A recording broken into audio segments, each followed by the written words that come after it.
నమస్తే అండి. నేను అపర్ణ. భారతీయ సంస్కృతికి స్వాగతం. వైశాఖ పురాణం 12వ అధ్యాయం. మన్మథుడు కాలిపోయి బూడిదైన తరువాత శివుడు అక్కడి నుండి మాయమయ్యాడు. అది చూసి హిమవంతుని కుమార్తె పార్వతీదేవి చాలా నిరాశ చెంది ఏం చెయ్యాలో తెలియని స్థితిలో ఉండిపోయింది. భయపడిపోయిన తన కూతురిని చూసి హిమవంతుడు ఆమెను ఊరడించి ఇంటికి తీసుకువెళ్ళాడు. కాని పార్వతీదేవి మనసులో మాత్రం శివుడి రూపం, ఆయన గొప్ప గుణాలే నిండిపోయాయి. ఆయనే నా భర్త కావాలి అని గట్టిగా నిర్ణయించుకుంది. తన కోరిక నెరవేరడం కోసం గంగానదీ తీరానికి వెళ్లి తపస్సు చేయాలని అనుకుంది. తల్లిదండ్రులు, స్నేహితులు ఆమె సుకుమారమైన శరీరం ఈ కష్టమైన తపస్సుకు తట్టుకోలేదని ఎంత వారించినా ఆమె వినలేదు.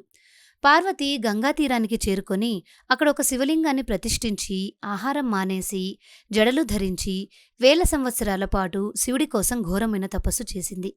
అప్పుడు శివుడు ఆమెను పరీక్షించాలని అనుకొని ఒక బ్రహ్మచారి వేషంలో ఆమె దగ్గరకు వచ్చాడు. ఆమె ఎవరికోసం తపస్సు చేస్తుందో తెలుసుకొని శివుడిని రకరకాలుగా ఎగతాళి చేస్తూ నిందించాడు. కాని పార్వతికి శివుడి మీద ఉన్న ప్రేమ, నిశ్చలమైన భక్తిని చూసి ఆయన ఎంతో సంతోషించి తన నిజరూపంతో ప్రత్యక్షమై వరం కోరుకోమన్నాడు. పార్వతి ఆయన్నే భర్తగా కావాలని కోరుకుంది. శివుడు సరే అని వరమిచ్చి మాయమయ్యాడు. ఆ తర్వాత శివుడు సప్తర్షులను తలుచుకోగానే వారు ఆయన ముందు హాజరయ్యారు. హిమవంతుడి దగ్గరకు వెళ్లి తన కోసం పార్వతిని వధువుగా అడగమని శివుడు వారిని పంపాడు. సప్తర్షులు ఆకాశ మార్గంలో వెళ్లి హిమవంతుని చేరుకున్నారు. హిమవంతుడు వారిని గౌరవంగా ఆహ్వానించి పూజించాడు.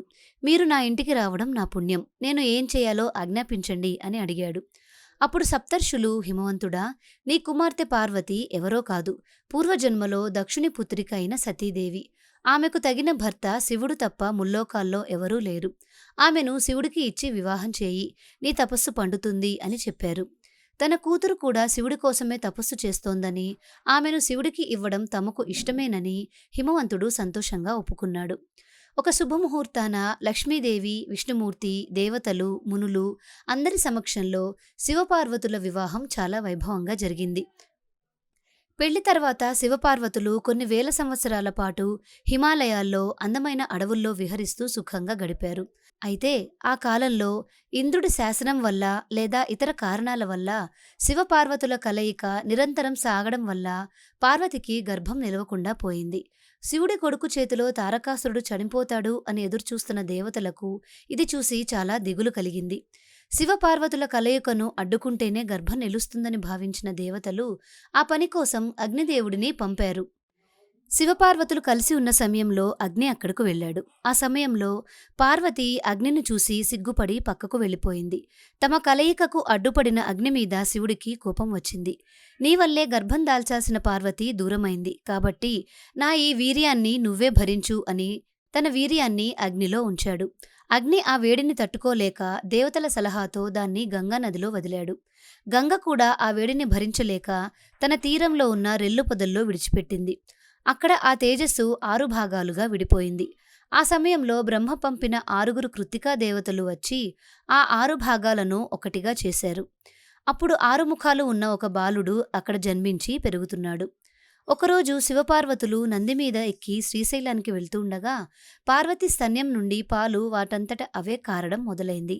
ఆమె ఆశ్చర్యపోయి శివుడిని అడగగా ఆయన గతంలో జరిగిన విషయాన్ని వివరించాడు. పార్వతి, అగ్నిలో ఉంచిన నా తేజస్సు గంగ ద్వారా రెల్లు పొదలకు చేరి కృత్తికల వల్ల ఒక బాలుడిగా మారింది. అతనే నీ కొడుకు. ఇతడు మహావిష్ణువు అంతటి పరాక్రమవంతుడు అని చెప్పాడు. పార్వతి ఎంతో ప్రేమతో ఆ బాలుడిని ఎత్తుకొని పాలిచ్చి కైలాసానికి తీసుకువెళ్ళింది. తన కొడుకుని చూసుకుంటూ ఆమె ఎంతో ఆనందించింది.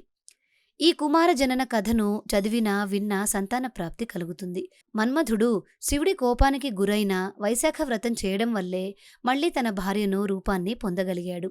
విశాఖ అనే పదం కుమారస్వామిని సూచిస్తుంది. వైశాఖ మాసంలో ఈ కథ వినడం వల్ల ఎంతో పుణ్యం వస్తుంది. వైశాఖ వ్రతం చేయనివారు, స్నానదానాలు చేయనివారు ఎన్ని ధర్మాలు చేసినా కష్టాలు అనుభవిస్తారు. కానీ ఏ ధర్మాలు చేయకపోయినా సరే ఒక్క వైశాఖ వ్రతాన్ని భక్తితో చేస్తే మాత్రం అన్ని పుణ్యకార్యాలు చేసినంత ఫలితం దక్కుతుంది. వైశాఖ పురాణం 12వ అధ్యాయం సంపూర్ణం. మీకు ఈ వీడియో నచ్చిందా? నచ్చినట్లయితే మీ బంధుమిత్రులందరికీ షేర్ చేసి మన భారతీయ సంస్కృతి ఛానల్ని సబ్స్క్రైబ్ చేసుకోండి. మిగిలిన అధ్యాయాలను క్రమం తప్పకుండా చూడాలి అనుకుంటే బెల్ ఐకాన్ని యాక్టివేట్ చేసుకోండి. తిరిగి రేపటి అధ్యాయంలో మళ్ళీ కలుసుకుందాం. నమస్కారం.